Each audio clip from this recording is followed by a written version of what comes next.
إن الحمد لله نحمده ونستعينه ونستغفره ونعوذ بالله من شرور أنفسنا ومن سيئات أعمالنا ما يهده الله فلا مضل له وما يضلل فلا هادي له أشهد أن لا إله إلا الله وحده لا شريك له وأشهد أن محمدا عبده ورسوله اللهم صل وسلم وبارك على نبينا محمد وعلى آله وأصحابه ومن تبعهم بإحسان إلى يوم الدين قال الله تعالى يا أيها الذين آمنوا اتقوا الله حق تقاته ولا تموتن إلا وأنتم مسلمون وقال تعالى يا أيها الناس اتقوا ربكم الذي خلقكم من نفس واحدة وخلق منها زوجها وبث منهما رجالا كثيرا ونساء واتقوا الله الذي تساءلون به والأرحام إن الله كان عليكم رقيبا وقال تعالى يا أيها الذين آمنوا اتقوا الله وقولوا قولا سديدا يصلح لكم أعمالكم ويغفر لكم ذنوبكم ومن يطع الله ورسوله فقد فاز فوزا عظيما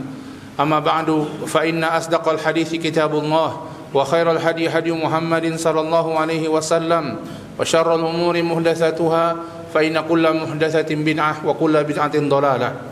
Jamaah sidang Jumat yang dimuliakan Allah Subhanahu wa taala, kita bersyukur kepada Allah, memuji Allah Subhanahu wa taala atas segala nikmat yang Allah berikan pada kita. Nikmat Allah Subhanahu wa taala yang apabila kita mencoba menghitungnya, maka kita tidak akan mungkin bisa menghitungnya. Nikmat Allah Subhanahu wa taala yang semestinya kita bersyukur dengan hati kita, mengakui nikmat tersebut dari Allah, bersyukur dengan lisan kita, dengan memuji Allah, mengucapkan tasbih, mengucapkan tahmid dengan lisan kita dan menyanjung-nyanjung Allah Subhanahu wa taala.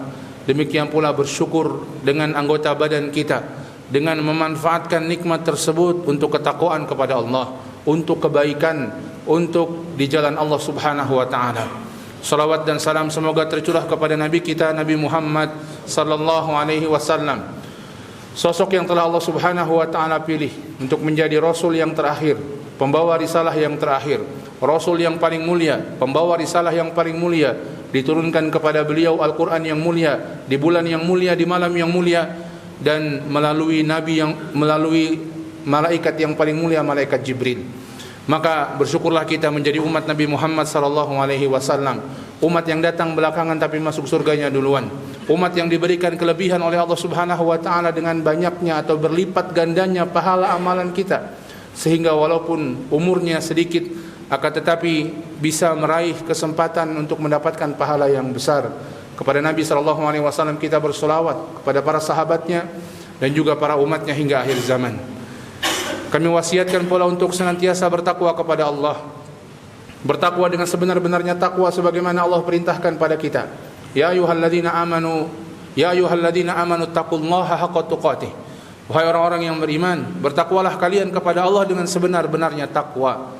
Sebenar-benarnya takwa yang pertama adalah takwa yang ikhlas. Dia betul-betul melakukan ketakwaannya karena Allah, bukan karena ingin mendapatkan dunia, mendapatkan jabatan, mendapatkan penilaian manusia, mendapatkan harta atau kehendak apapun juga. Dia menjalankan perintah Allah, dia menjauhi larangan Allah, semuanya karena Allah Subhanahu wa taala. Takwa yang sebenar-benarnya takwa yang kedua adalah takwa yang istiqomah. Dan ini buah dari ikhlas. Dia ikhlas karena Allah, dia merasa dilihat Allah, dan meyakini bahwa semua amalannya akan diberikan, akan diminta pertanggungjawaban di hari akhirat nanti. Maka dia beristiqomah di atas ketakwaannya. Di masjid, di luar masjid dia bertakwa. Ketika sendiri ramai-ramai dia bertakwa. Di bulan suci, di luar bulan suci dia bertakwa. Di tanah suci, di luar tanah suci dia pun bertakwa kepada Allah Subhanahu wa taala. Takwa yang istiqomah.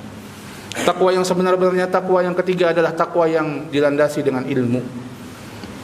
Orang bertakwa harus berilmu, mengerjakan perintah Allah dan menjauhi larangannya harus berilmu. Salat, zakat, puasa harus tahu ilmunya. Semuanya ada ilmunya. Meninggalkan riba, meninggalkan khamar, meninggalkan maksiat, semuanya ada ilmunya. Maka kewajiban kita untuk senantiasa belajar, untuk senantiasa menuntut ilmu, mempelajari Al-Quran dan hadis Nabi SAW sebagai pegangan dan dasar utama bagi seorang muslim dan meningkatkan ketakwaan kita kepada Allah Subhanahu wa taala. Takwa yang sebenar-benarnya takwa yang keempat adalah takwa yang dilakukan dengan totalitas. Allah mengatakan fattaqullaha mastata'tum. Bertakwalah kalian kepada Allah semaksimal kemampuan kalian. Ketika kita salat maka kerjakan semaksimal kemampuan kita. Penuhi rukunnya, penuhi kewajibannya, penuhi syarat-syaratnya hiasi dengan amalan sunnahnya. Begitu pula ketika kita berpuasa, ketika kita menunaikan zakat, jangan mengerjakan ibadah dengan asal-asalan. Jangan mengerjakan ibadah hanya sekedar begitu saja, berlalu saja meninggalkan kewajiban tanpa kita memperhatikan kekhusyuannya, memperhatikan niatnya, memperhatikan syarat dan rukunnya. Jangan demikian. Hadirin sekalian yang dimuliakan Allah Subhanahu wa taala. Dalam satu hadis yang diriwayatkan Imam Muslim, Nabi SAW pernah berkata kepada Mu'adz bin Jabal seraya memegang tangan beliau, meraih tangan beliau, "Ya Mu'adz, inni uhibbuk. Wahai Mu'adz, sesungguhnya aku mencintaimu. Sesungguhnya aku mencintaimu. La tada'anna dubura kulli salatin an taqul." Jangan sekali-kali engkau meninggalkan setelah selesai salat. Setiap selesai salatmu engkau berdoa, "Allahumma a'inni ala dzikrika wa syukrika wa husni ibadatik."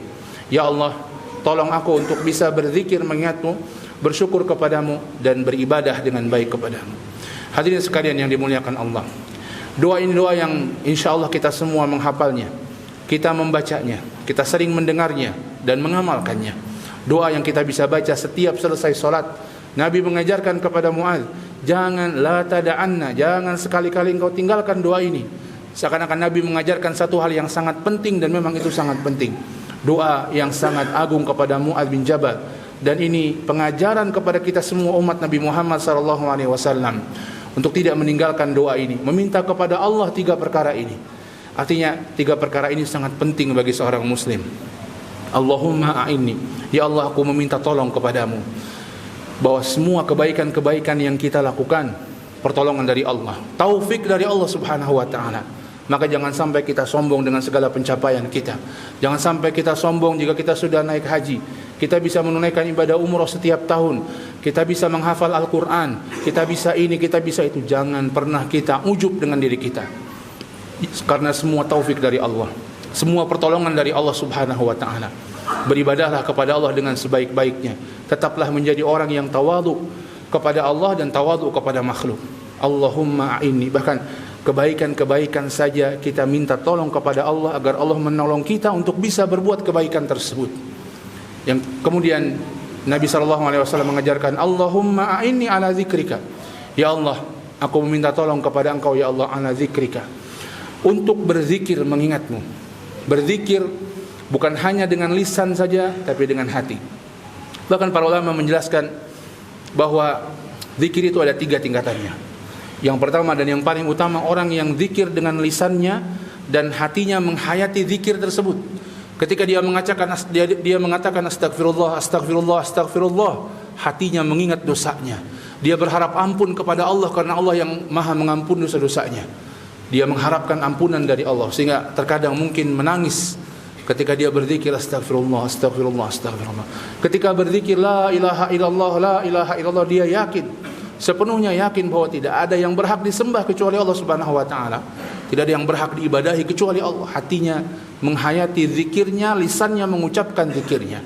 Ini zikir yang terbaik. Antara hati dan lisan saling berkaitan. Yang kedua, zikir dengan hati saja. Dia berzikir mengingat Allah dengan hatinya. Mungkin lisannya tidak berzikir, tapi hatinya berzikir mengingat Allah dengan hatinya. Sehingga ketika datang waktu sholat, dia segera menunaikan sholat. Mungkin mulutnya tidak qomat kamit berzikir, tapi ketika datang waktu sholat berkumandang, segera dia tunaikan, karena dia mengingat Allah dan membesarkan Allah dalam hatinya. Ketika datang tawaran untuk mendapatkan harta yang haram, untuk mendapatkan harta suap, untuk mendapatkan harta yang tidak halal, dia segera tolak. Kenapa? Hatinya mengingat Allah Subhanahu wa ta'ala. Berzikir dengan hati. Tingkatan yang ketiga yang paling rendah, walaupun ini pun kebaikan, berzikir dengan lisannya. Dia berzikir dengan lisannya, dia mengucapkan kalimat-kalimat zikir walaupun hatinya tidak tertaut. Tapi teruslah berusaha sampai nanti hatinya pun akan tertaut dengan apa yang diucapkan oleh lisannya. Maka teruslah membasahi lisan kita dengan berzikir. Dan sekali lagi ini taufik dari Allah. Mintalah kepada Allah agar demikian. Orang-orang munafik adalah orang-orang yang kata Allah, la yadhkurunallaha illa qalila. Orang-orang yang tidak berzikir mengingat Allah kecuali sedikit. Adapun orang-orang beriman, Allah mengatakan wa dzakir, dan berzikirlah mengingat Allah zikran katsira, dengan zikir yang banyak. Orang-orang mukmin banyak berzikir mengingat Allah Subhanahu wa taala. Allahumma a'inni ala dzikrika wa syukrika. Permintaan kedua yang kita minta kepada Allah Subhanahu wa taala dalam setiap salat kita, syukrika, bersyukur kepada Allah Subhanahu wa taala. Bersyukur dengan nikmat Allah Subhanahu wa taala. Subhanallah. Dan betapa banyak kadang kita melupakan nikmat Allah Subhanahu wa taala. Kapan ingatnya? Kita ingat ketika nikmat tersebut nikmat tersebut dicabut dari kita. Ingat nikmatnya punya gigi yang enak ketika sakit gigi. Ingat nikmatnya bisa beraktivitas, bisa melakukan ini itu ketika datang saatnya masa-masa sakit. Ingat nikmatnya ketika mata kita dalam keadaan bisa melihat dengan jelas ketika datang sakit mata, dan seterusnya. Karena kita lupa dengan banyak nikmat Allah Subhanahu wa taala. Maka kita meminta kepada Allah agar Allah Subhanahu wa taala memerintahkan kita, agar Allah memudahkan kita untuk bersyukur kepada Allah. Bersyukur atas kehidupan yang Allah berikan kepada kita.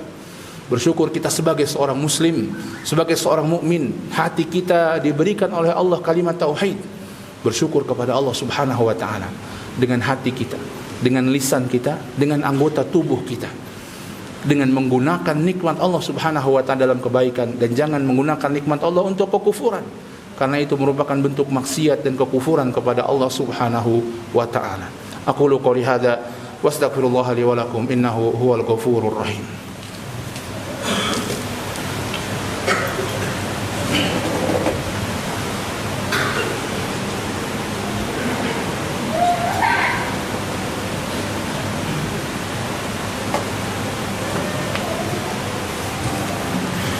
Alhamdulillah wassalatu wassalamu ala Rasulillah wa ala alihi wa ashabihi wa man walah wa la haula wa la quwata illa billah wa ba'd. Asyhadu an la ilaha illallah wahdahu la syarika lahu wa asyhadu anna Muhammadan abduhu wa rasuluh. Hadirin jamaah sidang Jumat yang dimuliakan Allah Subhanahu wa taala. Kemudian yang ketiga, Nabi sallallahu alaihi wasallam mengajarkan kepada kita wa husni ibadatik, beribadah dengan baik kepadamu ya Allah. Nabi ajarkan agar ibadah dengan baik ini setelah permintaan syukur. Karena rasa syukur inilah yang akan membawa seseorang untuk beribadah dengan baik kepada Allah. Ketika seseorang beribadah kepada Allah dengan asas syukur, maka ibadahnya akan menjadi satu kebutuhan bagi dia, satu hal yang dia sangat membutuhkannya. Nikmat Allah sangat banyak pada dia. Maka apa yang bisa dia lakukan kepada Allah Subhanahu wa taala? Beribadah kepada Allah. Karenanya ketika Nabi sallallahu alaihi wasallam salat, dan kemudian salat malam dalam keadaan sangat panjang salat beliau sampai kaki beliau sakit, maka Aisyah bertanya kepada beliau, "Ya Rasulullah, mengapa sampai seperti ini ibadahmu? Padahal dosamu sudah diampuni yang lalu dan yang akan datang." Kata Nabi SAW, "Afala akuna abdan syakura? Tidak bolehkah aku menjadi hamba yang pandai bersyukur, wahai Aisyah?" Maka Nabi SAW sholat malam dengan panjang karena kakinya sakit, sampai kakinya sakit. Kita mungkin sakit kaki karena banyak makan enak. Kita mungkin sakit kaki karena asam urat kita, karena kolesterol kita dan lain sebagainya. Tapi Nabi SAW sakit kakinya karena banyak sholat malamnya, panjang sholat malamnya, bersyukur kepada Allah Subhanahu wa ta'ala. Husni ibadah, beribadah dengan baik. Ibadah dengan baik bukan hanya ibadah zahirnya saja. Betul, ibadah zahir perlu, namun ibadah dari sisi hatinya. Ibadah dengan baik, ibadah yang ikhlas, dan ibadah yang sesuai dengan tuntunan Nabi SAW. Salat yang baik, salat yang khusyuk, salat yang ikhlas, salat yang sesuai dengan tuntunan Nabi SAW. Maka kita minta pada Allah agar Allah Subhanahu wa taala memperbaiki tata cara ibadah kita dengan memberikan kita ilmu bagaimana ibadah yang benar, dan kita minta pada Allah agar Allah Subhanahu wa taala memperbaiki hati kita dalam beribadah kepada Allah sehingga semakin berkualitas ibadah kita. Inilah 3 perkara yang Nabi SAW mengajarkan kepada Mu'adz dan kepada kita semua untuk meminta kepada Allah. Karena saking pentingnya, jangan sampai ketinggalan wahai Mu'adz setiap selesai sholat. Subhanallah. Semoga Allah Subhanahu wa ta'ala memudahkan kita untuk bisa berzikir, mengingat Allah, bersyukur kepadanya, dan beribadah dengan baik kepada Allah Subhanahu wa ta'ala. Allahumma salli ala Muhammad wa ala ali Muhammad kama sallaita ala Ibrahim wa ala ali Ibrahim, wa barik ala Muhammad wa ala ali Muhammad kama barakta ala Ibrahim wa ala ali Ibrahim innaka Hamidum Majid. Allahumma ighfir lil muslimina wal muslimat wal mu'minina wal mu'minat al ahya'u minhum wal amwat innaka sami'un qaribun mujibud da'wat. Rabbana dhalamna anfusana wa illam taghfir lana wa tarhamna lanakunanna minal khasirin. Ya muqallibal qulub tsabbit qulubana ala dinik wa ya musarrifal qulub sarrif qulubana ila ta'atik. Allahumma la tada' lana dhanban illa ghafartah wa la hamman illa farajtah wa la daynan illa qadaitah ولا عيبا إلا سترته ولا مريضا إلا شفيته ولا ضالا إلا هديته ولا حاجة من هوائج الدنيا والآخرة إلا قضيتها يا أرحم الراحمين. Rabbana atina fid dunya hasanah wa fil akhirati hasanah wa qina adzabannar. Wa sallallahu ala nabiyyina Muhammadin wa ala alihi wa sahbihi wasallam. Aqimus shalah.